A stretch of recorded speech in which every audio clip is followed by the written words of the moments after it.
The sharing economy and companies like Airbnb have great economic potential for our city and great benefits for residents and visitors to the city. But the potential impacts of short-term rentals on our neighbourhoods, on our housing affordability, on existing industries, and on availability of housing must be carefully considered. We have to rise to address the future and embrace it. As I have said before, I am determined to see Toronto as a place where we respect stability and established businesses, but at the same time, we don't try to turn back the hands of time and try to pretend that new technologies and new ways of doing things don't exist. Secondly, coming up at the Executive Committee, there is a new report on the future structure of Toronto community housing, which builds upon the work done by the Mayor's task force led by Senator Arthur Eggleton on Toronto Community Housing Corporation. What we heard from the Mayor's task force report is that the status quo is not an option.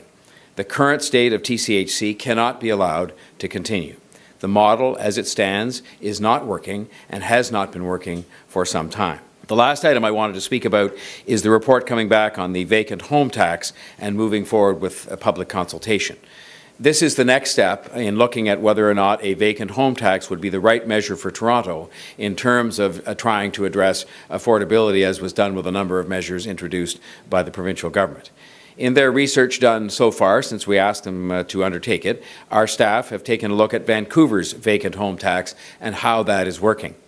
Vancouver's model uses a negative option, so in other words, if you don't declare your unit occupied, it is deemed to be vacant.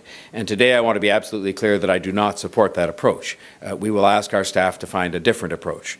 There is no silver bullet solution to Toronto's skyrocketing housing prices, and that is why we need to be open to looking at all options, including a vacant homes tax.